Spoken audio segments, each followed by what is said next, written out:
Mengulas tentang Jakarta, terlebih suku Betawi, memang tidak ada habisnya ya anak Jakarta.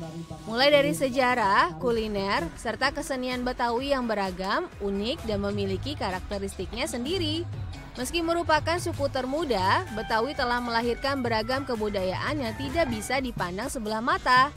Kebudayaan tersebutlah yang membuat suku Betawi semakin dikenal luas. Tidak hanya itu, logat bicara yang khas juga menjadi nilai menarik lainnya untuk suku asli Jakarta yang satu ini. Nah, anak Jakarta, sebelumnya tim Jakarta sudah membahas beberapa kesenian khas suku Betawi seperti tari topeng, ondel-ondel, dan tanjidor. Nah, kali ini anak Jakarta akan kembali diajak untuk membahas tentang kesenian Betawi lainnya. Kesenian yang satu ini diyakini sudah ada sejak abad ke-19. Identik dengan banyolan yang dapat mengocok perut para penontonnya, namun syarat akan pesan moral. Anak Jakarta penasaran kan kesenian apa itu? Jalan-jalan mencari bunga, jangan lupa mampir ke Rawa Belong. Kali ini tim Jakarta akan membahas tentang lenong. Langsung saja yuk anak Jakarta, kita simak yang berikut ini.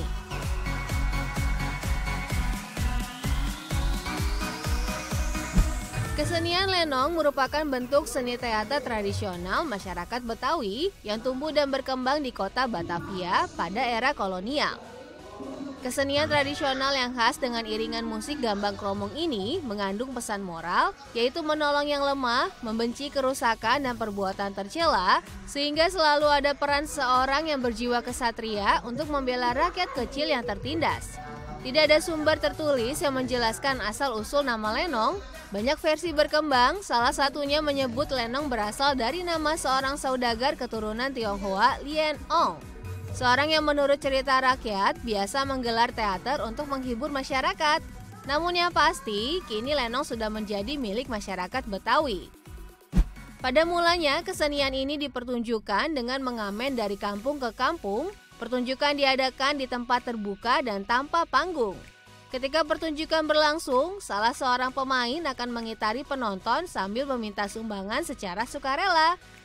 Karena antusias masyarakat Betawi yang tinggi akan hiburan, selanjutnya lenong mulai dipertunjukkan dalam acara-acara panggung hajatan.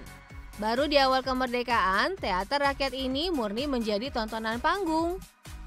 Pada dekade tahun 1970-an, kesenian lenong mengalami masa kejayaan. Bukan hanya sering tampil di hajatan kampung, namun mulai merambah ke siaran radio dan layar kaca. Sederet nama besar seniman lenong pun bermunculan, seperti almarhum Haji Bokir, Nasir, Pok Nori, Bolot, dan juga Malih Tongtong. Ciri khas dari kesenian tradisional Betawi ini adalah pada setiap adegan, dialog, tari, serta humor dilakukan secara improvisasi atau tanpa naskah. Selain itu, bahasa yang digunakan dalam lenong terbilang cukup unik, yaitu bahasa Melayu dialek Betawi. Jumlah pemain dalam pertunjukan lenong Betawi tidak terbatas, tergantung kebutuhan ceritanya. Setiap pertunjukan lenong biasanya bisa sampai lebih dari 10 pemain. Pemain lenong memiliki nama khusus, panjak yang berarti pemain laki-laki dan ronggeng pemain perempuan. Keunikan lain yang terdapat pada lenong Betawi adalah interaksi antara pemain dengan penonton. Pemain lenong Betawi sering berinteraksi dengan penonton selama berjalannya pertunjukan, dengan candaan yang khas dari para pemain sehingga menimbulkan suasana meriah dan apa yang disampaikan dapat diterima dengan baik oleh penonton. Meskipun memiliki gaya yang sama, lenong Betawi bisa dikategorikan dalam dua jenis, yaitu lenong denes atau dines dan lenong preman atau jagoan. Cerita dalam lenong dines berlatar belakang raja-raja dan kaum bangsawan, umumnya berlatar belakang cerita dari budaya Melayu, seperti hikayat Indra Bangsawan dan hikayat Syah Mardan.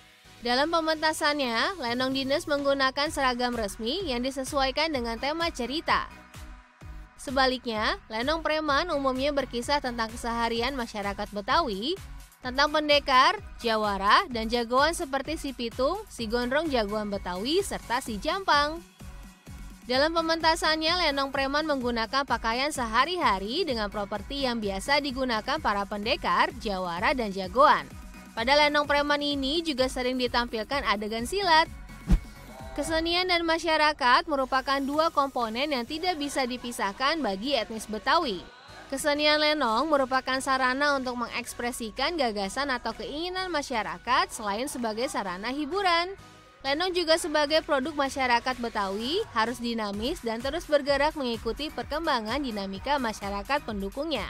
Fakta menunjukkan banyak kesenian Betawi tidak mampu menghadapi perubahan zaman dan hilang tersapu arus modernisasi. Untuk itu, perlunya kreativitas dan inovasi baru dalam seni pertunjukan lenong. Memang bukan perkara mudah untuk mewujudkannya ya. Kesenian tradisional lenong sedikit demi sedikit mulai terlupakan.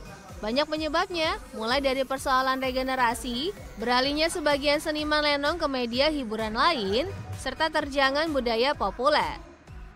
Selain minimnya lahan untuk acara pertunjukan lenong, mahalnya biaya untuk menghadirkan lenong digadang-gadang menjadi salah satu penyebab lenong mulai terasingkan.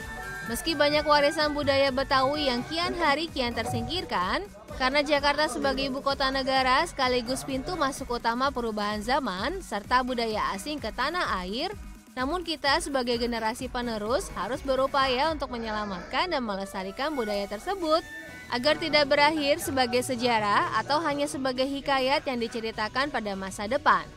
Ayo anak Jakarta dan generasi milenial, kita bangkit dan lestarikan budaya serta kesenian leluhur kita.